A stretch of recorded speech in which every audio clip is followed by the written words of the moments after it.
It has been an amazing year for Jordan releases, specifically for women. So I feel like it'd be cool if I kind of talked about the releases I got my hands on this year and maybe calling out like my top 3. So let's go ahead and get into it. All right, first I'm going to start with this pair here. These are the Air Jordan 1 High 85 Neutral Gray, okay? When I first grabbed these, I did a review on these earlier this year. These dropped back in February, and they just became my shoe to travel with. And I didn't start wearing these till like later on in the year, but this is definitely one of my favorite releases this year. Like, this colorway was everything. The height of the shoe, I love how they, extended that for grade school sizes as well. Like, this was just a super dope shoe. I think this is gonna look amazing as it ages. And I think Jordan Brand knocked it out the park by bringing this silhouette back. So this is definitely in my top 5 for sure. So if I happen to get my hands on another pair, holla at me, I'll take them. Next, I have to go with the Court Purple joints, the women's Air Jordan 1 Court Purple or metallic purple, whatever you want to call it. The leather on these was just so buttery and just so soft. Like, these were just gorgeous. And I didn't get a chance to wear these that often. I literally wore them one time, y'all, literally one time. But this was a dope release. Again, so far I'm sticking with like whites and neutrals, and I feel like these went with everything as well.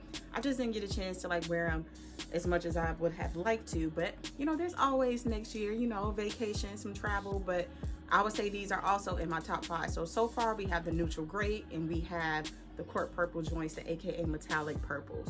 Another women's release that dropped this year. I wouldn't say it's in my top 5, but I thought it was super dope. I just love what they did with it. This is the women's Air Jordan 4 Starfish, and this had the mesh upper with the orange underneath. It looked brown a little bit. These were fire. This is a shoe that I can see myself being able to wear years from now. I wore them a couple times, not that often, but I think this was super cool. I think this was a dope way to like create a shoe for women that wasn't necessarily pink or the other colorways that most people think we would get. They just stuck with like a dark tone, and I thought that was super cool. So yeah, these dropped this year as well. Not in my top 5, but still glad I have them. We have another Jordan 1. This is the Air Jordan 1 Silver Toe. Yes, these dropped at the top of the year. This was probably like February or something. I don't even know the exact date when these dropped, but yeah, these was a must-have for the girls. I had a chance to see these early All-Star Weekend 2020, which is nuts. And yeah, this dropped for the ladies. These were really comfortable. I wore these a couple times as well, but I have so many shoes, I don't get a chance to wear everything as much as I would like to. But this was fire. This was fire. Top 5? Not in my top 5. Not in my top 5. I'm getting closer to the top 5, but yes, these was a dope release as well, and they came with 2 sets of laces, so black and the silver ones. Right. Definitely in the top 5. I was late to getting this pair because I was like, if you got the Lately May 6s, you don't need them rust pink 3s. And then later on, I ended up getting them, and I'm so glad I got these late in the game because these was so dope. I actually wore these for the first time in Vegas. I got them back in July, and I was going through the airport and I stepped on some ketchup or something, and it was all on my shoe. I was so sad and upset. I'm like, literally, I have not worn these shoes. This is like, I haven't even had the shoes for 24 hours. And here I go stepping in something. But yeah, super fired. Love these. They came with like a dope hang tag on there. Like, this hang tag was super cool. They came with it. And it also came with a second set of laces. You could have did the little pink joints. But of course, I opted to keep the cream ones in there. And they just fire. Like, they different from the Lately May 6s. Like a 3, the shape, everything was completely different. So I was wrong. I was speaking before I even got the shoe in hand. So yeah, top 5. So we got neutral grays, we have the Court Purple metallic joints, and we have these here, which is the rust pink 3. So that's number 3 on the list. Another Jordan release that I actually got my hands on, not in the top 5, but it was a shoe that brought back some nostalgia for me. And this is the Air Jordan 7. This is the Flint joint, and These came out back in 07 and I had to have them again. So yeah, these got a little bit of wear, nothing too crazy, but I just had to have them because it was a shoe I had back in high school, you know, showing my age here. But yeah, I wish they had the silver lace tips. Like, it was missing a few details for me. Like, I wish they had the like silver lace tips like back in the day, but I still had to have them. So yeah, a nice release to have, but still not in the top 5 for me. Also not in the top 5, but these are the Laylee May Air Jordan 1 Zoom Comfort, the Califia. I couldn't say the name, but I didn't get a chance to wear these that often, and when I finally started to like really like them was like a couple months ago.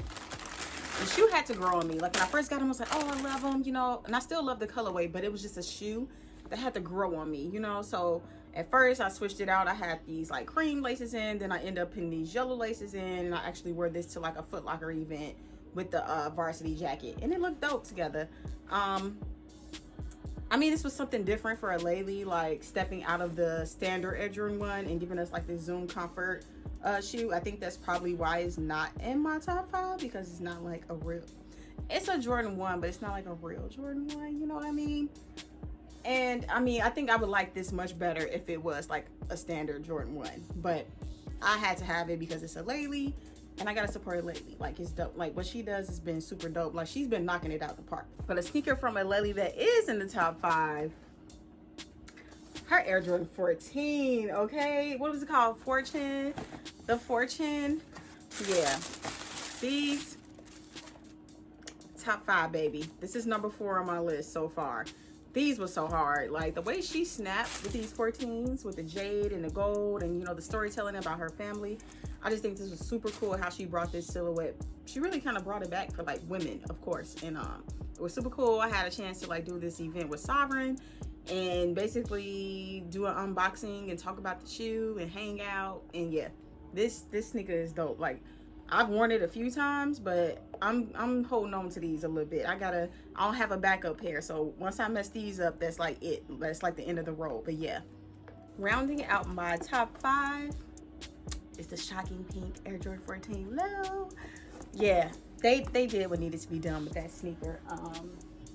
It's not in the box because I'm still wearing it. The hairy suede, the story about the pink, how they addressed it, everything about this sneaker was it for me. The milky also, like, they did what needed to be done. So yeah, top 5 for sure. The women's Air Jordan 11 Low, black and white, aka Animal Instinct. This shoe rounds out probably the last sneaker I'll get this year. Hopefully I'll be able to get my hands on the off-white 2s. I would love to have that pair in my collection, but I don't know. We'll see, you know, how the cards play, right? But yeah, this shoe here is gonna be special to me forever and ever. This is the shoe I was able to give 18 women in the city of Chicago at my Jordan event. I'm gonna link it below. And I'm not even an 11s girl like that, but these will stay in my collection forever because now they hold sentimental value. So that rounds out my video. Like, literally, I feel like those are all the releases I bought this year or that I got sent. I'm excited to see what 2022 brings. Like, I already know there's gonna be like some crazy Jordan women's releases coming. Like, the apparel is already crazy, so I'm already knowing that the sneakers finna go wild. So I'm looking forward to it. I know it's gonna be like a huge resurgence of like 2s. I would like to see maybe some 7s. I would like to see, you know, some later Jordans come back out, you know, some, you know, a few that we're not all privy to. But yeah, let me know what sneakers you guys copped this year from Jordan Brand, which ones you love, which ones you feel like you could have passed on, or which ones you still trying to add to your collection from this year. So thank you guys for watching, and I will talk to you guys soon in the next video. Bye.